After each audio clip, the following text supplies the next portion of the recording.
Hello again. I am back. It is September. It is unfortunately pretty deep into September, and I am not yet finished with September's book. This is called The Darkest Corners. It is written by Kara Thomas, and I think I actually have another book by her sitting in my physical TBR pile. But the other one if it is in fact Kara Thomas, and I think it is, it's called The Cheerleaders. And the back of it just sounds so cheesy because it talks about a town where cheerleaders were going missing. And apparently the town's response to this was they disbanded the cheerleaders. I mean, I guess that's logical, right? If someone's killing cheerleaders, we can't catch him.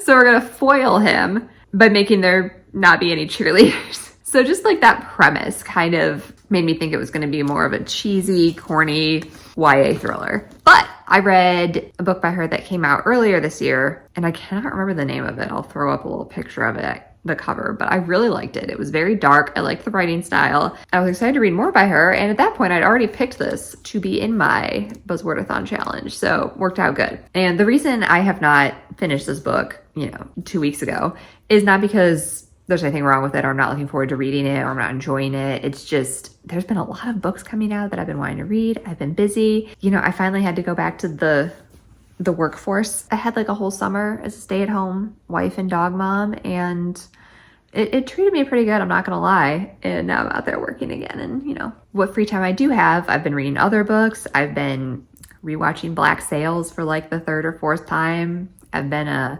buying a bunch of press-on nails. Check these out. Right? I finally discovered press-on nails, and now somehow researching and buying press-on nails consumes a significant portion of my free time. Whatever. But yeah, I had another book that came from the library, and it was a new release, and I was just trying to get it read real quick so I could give it back and the next person on the wait list could get to it. So it took me a minute to get started on this one. I read the first 50, 60 pages of this while in the bathtub. And I thought about trying to get some, PG rated video footage of myself reading in the bathtub because I thought that would be cute, but it wasn't even a bubble bath, so I don't think it would have worked out.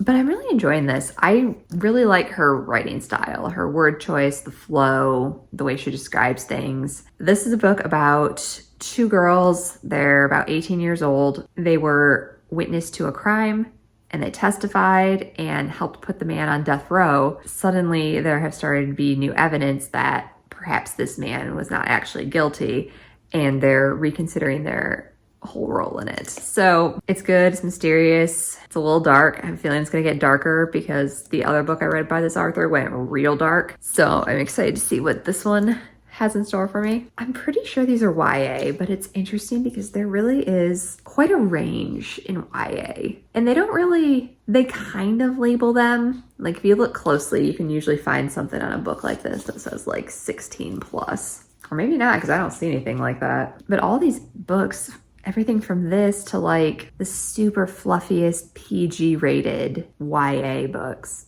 just kind of get lumped together. I can imagine if you're a parent or a young adult that's looking for something in the darker range or in the not so dark range, it might be kind of hard to figure out. I mean, this one does have the word dark right on the cover, so there's a hint for you.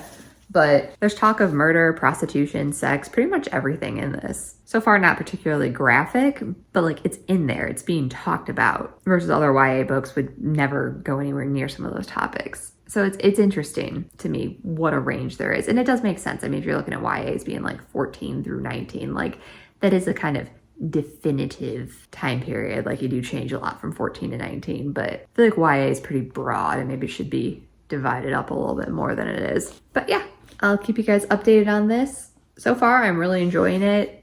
No complaints. Hello, it's me. It's the next morning. This is what I look like when I've just woken up.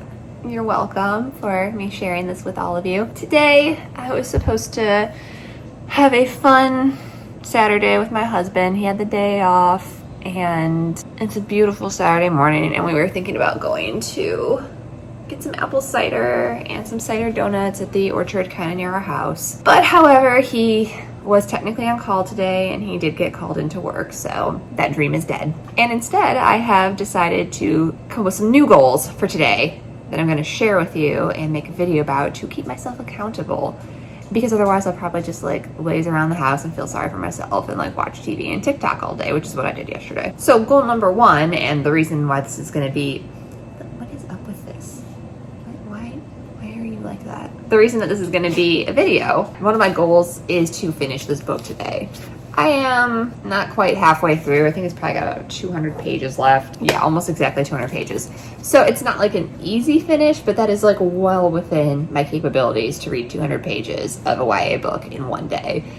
If I actually sit down and read it versus getting distracted by TikTok, YouTube videos, staring into space, you know, all those things that usually just kind of ruin my day. My other two goals, which are less relevant, but I thought I'd show you some video clips of them as well, and they're probably the things I'll do first so that I can have them out of the way and enjoy sitting down and reading my book, is I am going to exercise on my Peloton, and I am going to watch one video of continuing medical education. These are kind of YouTube style videos. They're about 30 minutes long. Usually I can speed them up to 1.25 times. So neither of the Peloton or the other one are like huge time sucking goals. They're really not. Like, it's stuff that technically could be done in like less than an hour. The problem is I always mess around and just don't do them. And today I'm going to, because it's going to be my video and I'm going to share it with you guys. And then once that's done, I might treat myself to a little lunch, go out, something like that.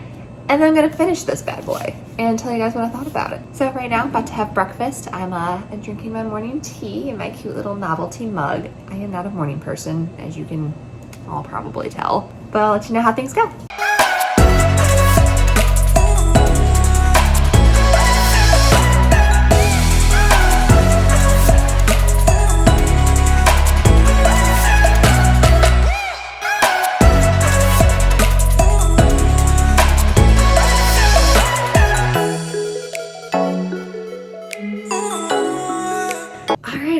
Back. It is many hours later, and you know, I think I made some mistakes today with setting myself a to-do list with only 3 items, all 3 of which, like, if I had really applied myself, probably could have been done in 4 hours, maybe, if I really powered through on the book and if I really just like focused. You know, I could have been done much longer ago.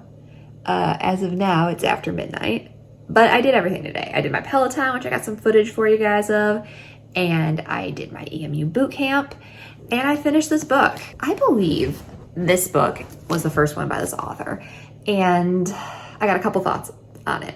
One, it feels like a first book. Like maybe she hasn't quite worked out some of the stuff there. But number 2, the thing that really kind of I noticed about it the most is something I also noticed about her more recent book that I've read, and I'm curious if it's kind of how she does things in every book, and that would be her pacing. For most of the book, the pacing is very slow and steady, and I don't mind that. I don't mind going through kind of some of like the minutia of solving a mystery. I don't mind when we get all those little details, like this lead led to that lead, led to that lead. I'm fine with that. My problem comes with this book and the other one. Both of the endings happen very quickly. And in this one in particular, there's a event sequence, whatever you want to call it, that just should have taken up way more time. The final face-off, if you will, goes very quickly, and it should have been more. Like, there was so many more emotional things that needed to be resolved.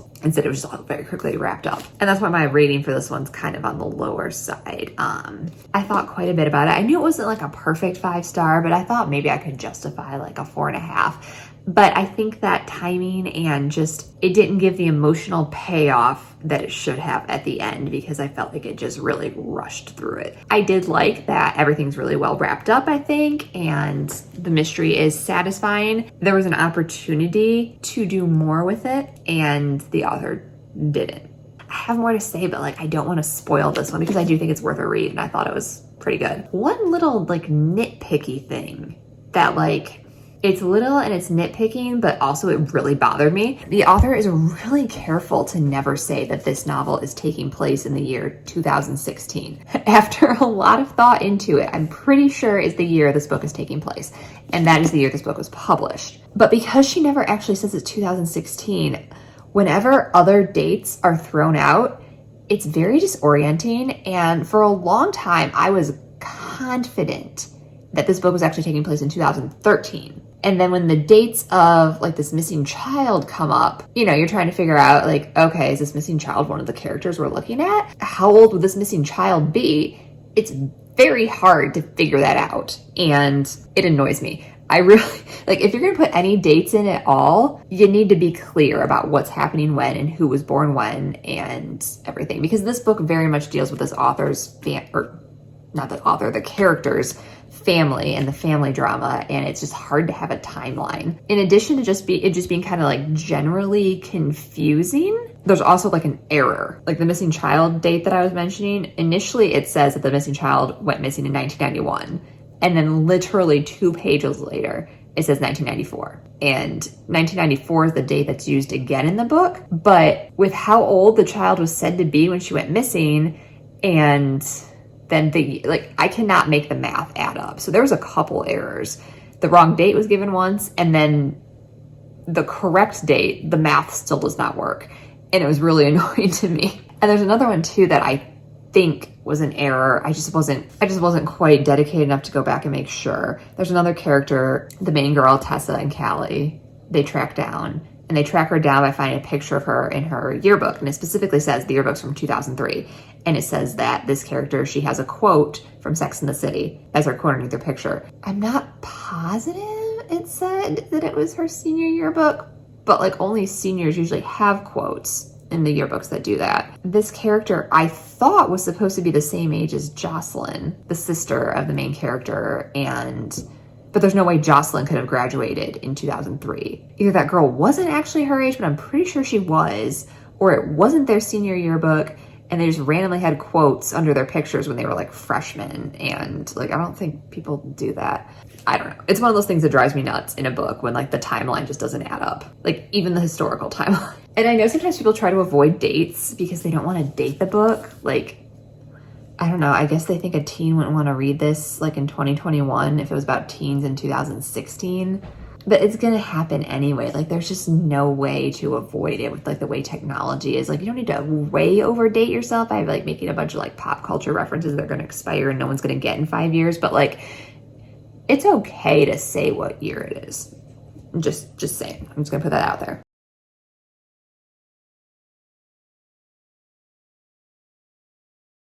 But yeah, overall, it was good. I enjoyed reading it. And because I enjoyed reading it, I don't really have any complaints about it. I don't have much to say. Coming up next, I have a Laura Lippman book, which I believe was called The Lady in the Lake. I believe the prompt was something involving one of the elements. So like earth, fire, wind, water. And obviously I went with water and lake, Lady in the Lake. And initially I was really excited about this because I have liked a few Laura Lippman books, but I started her newest one, Dream Girl. And I didn't get very far before I just kind of like stopped reading it, and it wasn't doing it for me. So I'm pretty sure the Laura Lippman books that like I remember reading, that I know I've read, were all kind of her older stuff. So it's possible I don't like her newer stuff, which this one is. So yeah, we'll see how that goes. Other general reading plans, just because I don't have much else to talk about from the library. I got this, which is new. It just came out, I think, a few days ago. So I have to get it read really quick so I can get back to the library so the next person on the wait list can get to it. I didn't read the first book by her, but I know a lot of people liked it. I know this one was really heavily anticipated, so I picked that up. And then this one, Migrations, I absolutely love this cover. I absolutely love this cover. Definitely need to own a copy of this book at some point because it's so beautiful. But this is by the author that just wrote the book Once There Were Wolves. I finished it a couple days ago, I think, and it's definitely on like my top 5 books of the year. Absolutely loved it. So I had to get the other book by this author. And this one, I think, like Once There Were Wolves, it focuses on like a biologist. And I love that. I love a main character that has a career in something I'm interested in and want to read about. This one, I believe she's actually studying the migration patterns of Arctic terns. I'm going to assume that's a type of bird. The main character is in Greenland, and she's trying to find the world's last flock of Arctic terns and track their final migration. So if this is at all the vibes of Once There Were Wolves, it's going to be very like sad, and I'm going to wait a little bit to read it, both because I have to read this one first because it's got to go back first, but also because like I'm still emotionally recovering from Once There Were Wolves. I need a little bit of a break before reading another kind of that type of book, but I am really looking forward to this. All right, so that's it. Leave a comment down below and tell me what you're reading right now. Tell me what you're loving. Have you read either of these? What are your thoughts? Let me know, and I'll see you guys next month.